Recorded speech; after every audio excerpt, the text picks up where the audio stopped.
전 세계적으로 매초마다 1,100여 통의 기름이 연기로 사라지고 있다. 매장량이 한정된 천연자원. 새로운 자원을 찾는 일은 점점 어려워지고 그 가격은 숨가쁘게 치솟고 있다. 독일의 시사주간지 슈피겔의 기자인 에리히 폴라트와 알레산더 융은 자원 경쟁이 국가 간의 세력 판도를 어떻게 변화시킬지에 주목했다. 희망과 불안이 동시에 공존하는 자원. 전 세계는 자국의 에너지 안보를 정치적인 최우선 과제로 삼게 됐다. 원유에서 천연가스, 우라늄까지 천연 자원을 둘러싼 세계 각국의 각축전을 현장 중계하듯 생생하게 보여주는 책, 바로 자원 전쟁이다.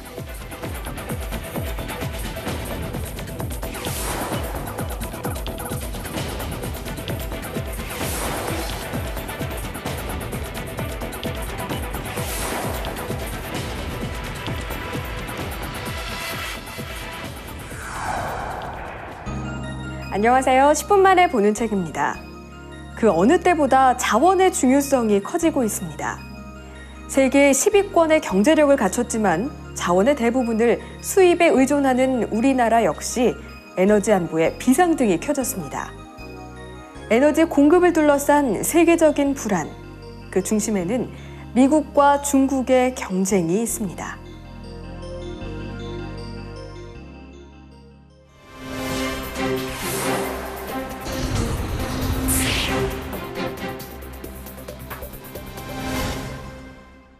이 차 세계대전 이후 강대국 간의 견제와 균형으로 냉전이 지속됐다.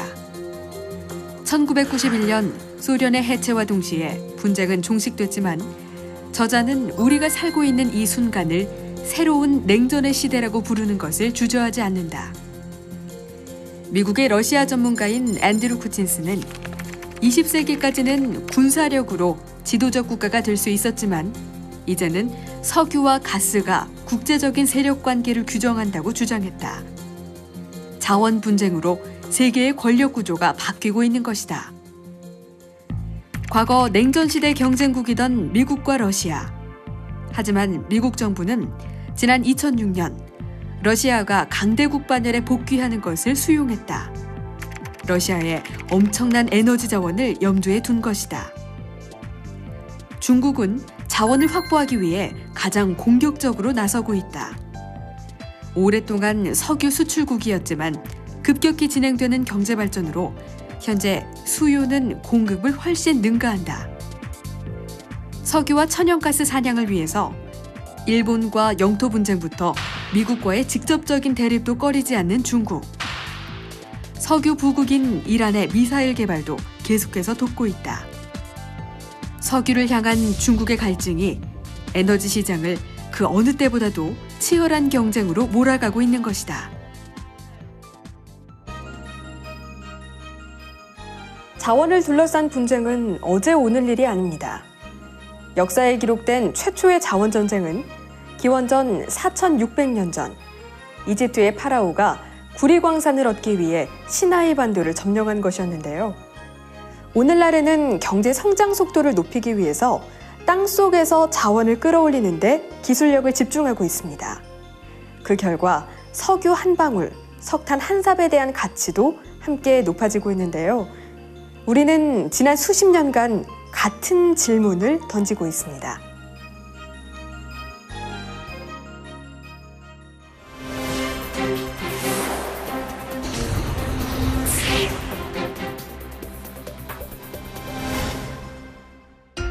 (50여 년) 전 컬럼비아 대학교 허버트 교수는 원유 채굴이 종 모양의 곡선을 그릴 것이라고 추정했다.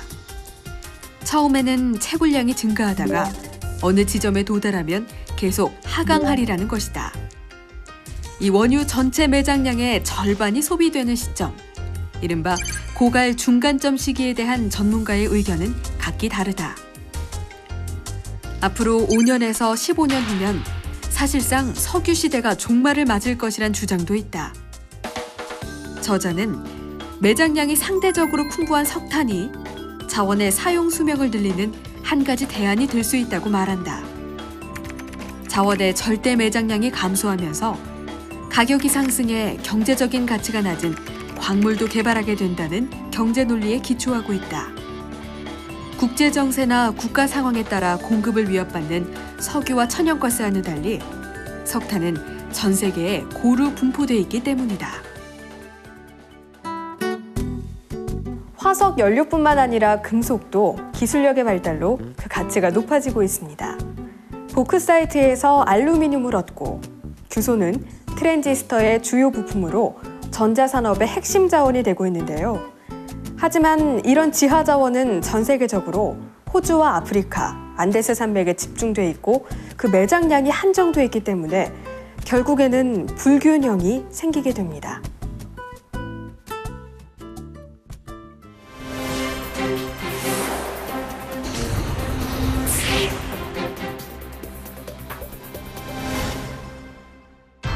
지난 2005년 초 가장 강력한 철광석 생산기업 세 곳이 담합해서 원광 가격을 단숨에 70에서 90%까지 올려버렸다. 이 상황이 가능했던 것은 이들 세 기업이 전체 세계 철광석 공급량의 75%를 차지하고 있었기 때문. 이런 독점적인 위치의 기업들이 일주일만 철광석 공급을 중단한다면 전체 산업 생산은 마비돼서 세계 경제는 곧 붕괴하게 될지도 모른다. 한 세계적인 철광석 기업은 다이아몬드 생산에서도 1위를 차지하고 있다.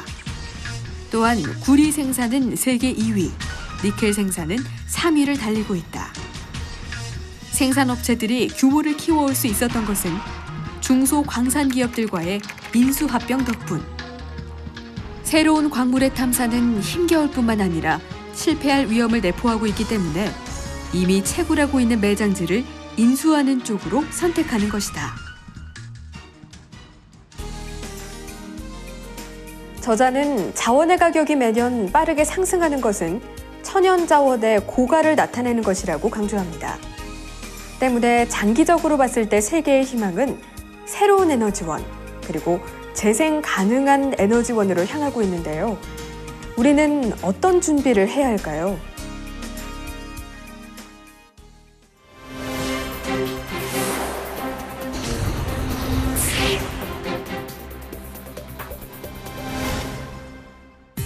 우리나라의 경우 자원 빈국의 서름에서 벗어나기 위해서는 매물로 나온 자원 관련 기업들을 적극적으로 인수하고 한국형 자원 메이저 육성이 필요하다는 분석이 나왔다. 유럽 재정 위기로 양질의 자원 기업이 매물로 나오는 지금, 정부의 지원으로 이를 인수하고 투자를 확대해 우리나라가 자원 기업 선진국으로 부상할 수 있도록 해야 한다는 것이다. 중국은 2002년 이후 전 세계 자원 기업의 43개사를 인수했고, 일본은 지난해 해외 기업 인수합병 상위 20건 중 7건이 자원 관련 기업이다. 우리나라는 지난 2009년 광물자원공사와 한국석유공사가 해외 자원기업 인수에 나섰지만 자금력이 부족해 중국의 인수기업을 빼앗긴 바 있다. 국가의 신성장 동력으로 글로벌 경쟁력을 갖춘 한국의 철강, 전자, 중화기업의 역량을 자원사업에 집중할 필요가 있다는 목소리가 더욱더 커지고 있다.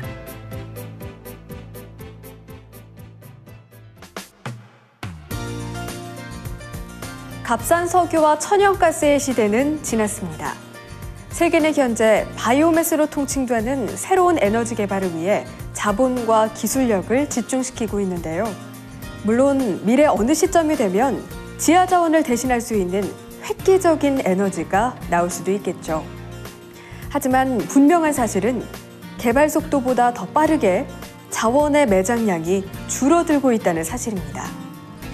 그렇기 때문에 미래 에너지 안보를 위한 자구책 마련은 더욱더 절실하게 요구될 것입니다. 오늘 소개해드린 자원전쟁, 혹시 기억에 남는 내용 있으신가요? 생존을 둘러싼 자원의 가치를 다시 한번 생각해 볼 수 있게 하는 구절이 기억에 남습니다.